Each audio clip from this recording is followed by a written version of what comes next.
Assalamualaikum warahmatullahi wabarakatuh. Perkenalkan, saya Riko Ramadhani dengan NIM 024 dari kelas Polimer B. Di sini saya akan menjelaskan atau mempresentasikan tugas dari mata kuliah Polimer dan Komposit dengan dosen pembina Pak Muhammad Jufri. Pertama, di sini saya akan menjelaskan pengertian material komposit. Secara umum, pengertian material komposit adalah suatu jenis bahan baru hasil rekayasa yang terdiri dari dua atau lebih bahan di mana sifat masing-masing bahan berbeda satu sama lainnya, baik itu sifat kimia maupun fisikanya, dan tetap terpisah dalam hasil akhir bahan tersebut. Dengan adanya perbedaan dari material penyusunnya, maka komposit antar material harus berikatan dengan kuat sehingga perlu adanya penambahan bonding gen. Namun pengertian material komposit juga terdapat beberapa tingkat definisi, yaitu diantaranya sebagai berikut. Yang pertama terdapat tingkat dasar. Pada molekul tunggal dan kisi kristal, bila material yang disusun dari dua atom atau lebih disebut komposit. Contohnya yaitu senyawa, paduan, polimer, dan keramik. Yang kedua yaitu ada mikrostruktur. Pada kristal fase dan senyawa, bila material disusun dari dua fase atau senyawa atau lebih disebut komposit. Contohnya yaitu paduan Fe dan karbon. Yang ketiga ada makrostruktur. Material yang disusun dari campuran dua atau lebih penyusun makro yang berbeda dalam bentuk dan atau komposisi dan tidak larut satu dengan yang lain disebut material komposit. Selanjutnya yaitu di sini saya akan membahas bahan penyusun komposit. Bahan penyusun komposit pada umumnya terdiri dari dua fase, yaitu yang pertama ada matriks. Matriks adalah fase dalam komposit yang mempunyai bagian atau fraksi volume terbesar dominan. Matriks mempunyai fungsi sebagai berikut. Yang pertama, mentransfer tegangan ke serat, lalu membentuk ikatan koheren permukaan metrik atau serat. Yang ketiga, melindungi serat. Keempat, memisahkan serat. Yang kelima, melepas ikatan. Dan yang terakhir, untuk membuat tetap stabil setelah proses manufaktur. Yang kedua yaitu reinforcement atau filler atau fiber. Salah satu bagian utama dari komposit adalah reinforcement atau penguat yang berfungsi sebagai penanggung beban utama pada komposit. Adanya dua penyusun komposit atau lebih menimbulkan beberapa daerah dan istilah penyebutannya.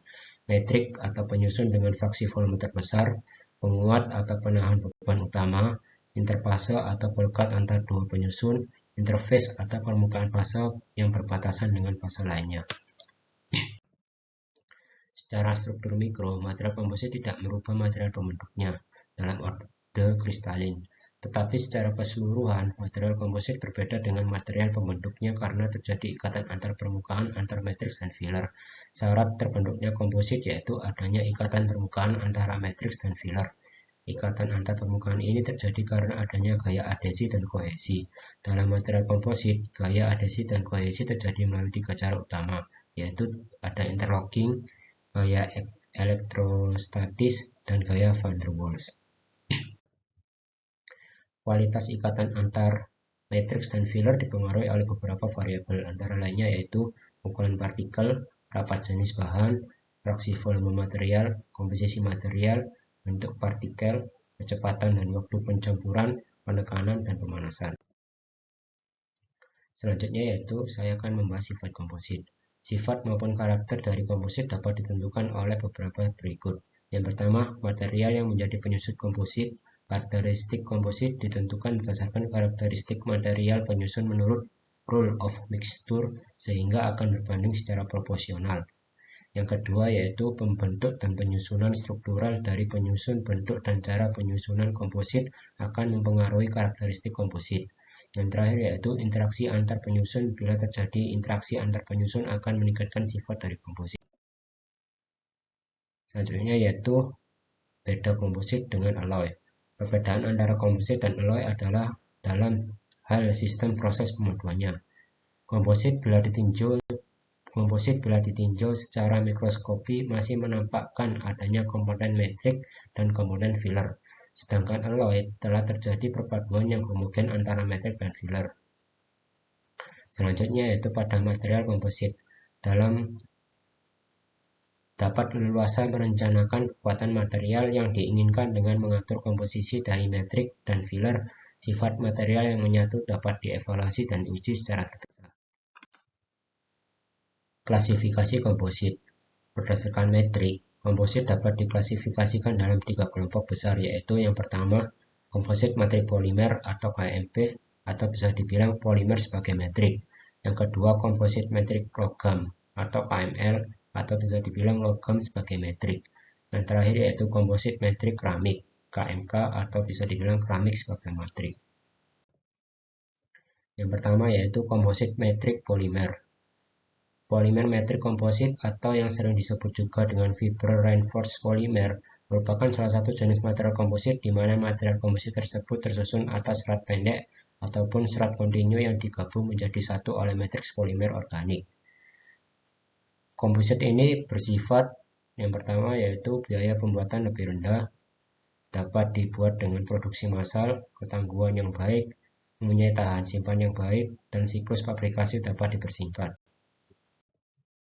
Keuntungan dari PMC selanjutnya yaitu dia lebih ringan, spesifik stiffness-nya tinggi, dan spesifik strength-nya tinggi, dan dia termasuk anisotropi. Lalu jenis polimer yang banyak digunakan untuk PMC ini yaitu ada termoplastik dan termoset.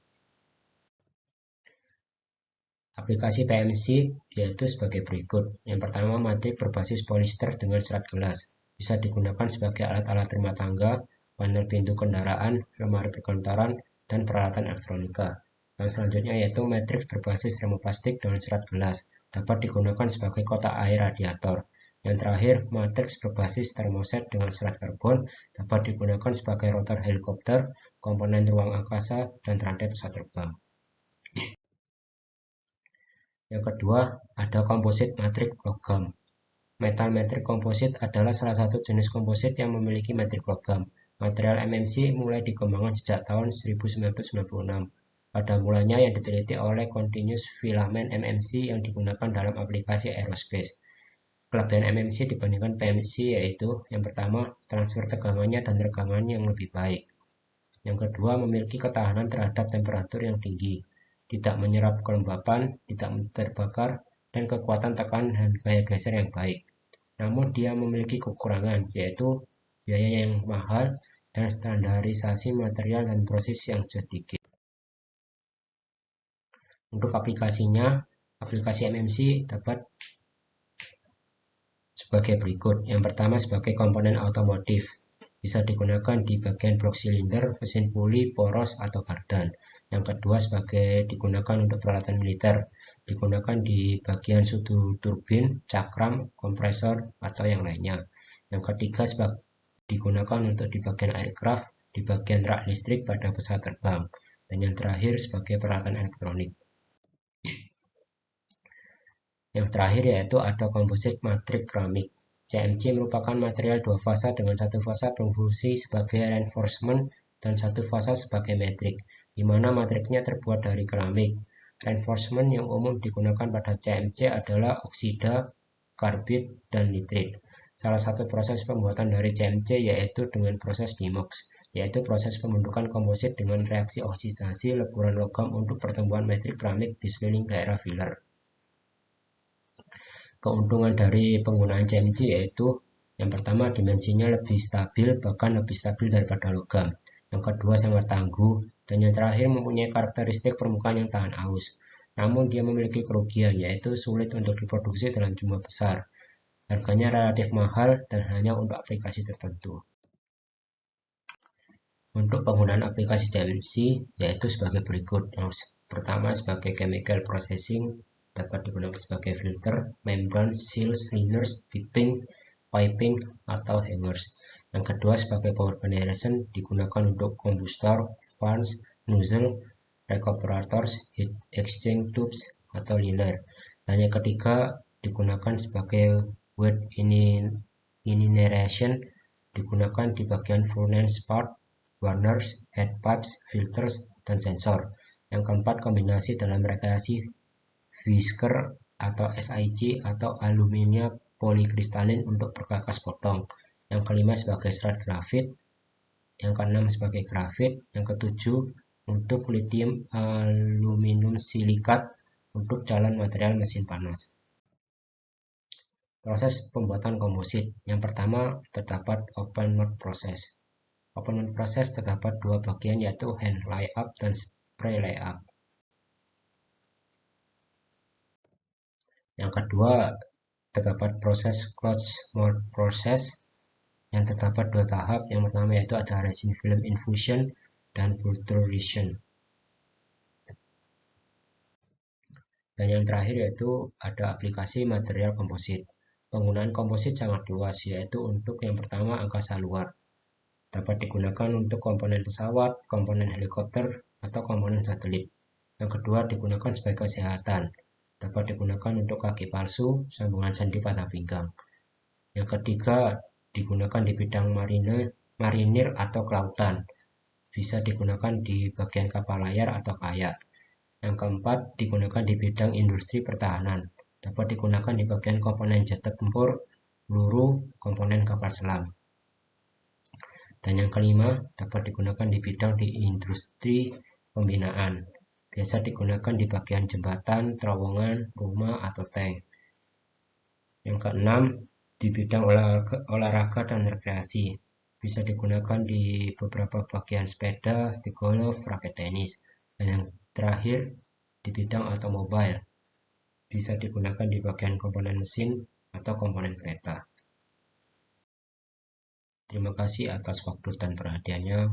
Mohon maaf bila ada salah kata atau salah ucap. Wassalamualaikum warahmatullahi wabarakatuh.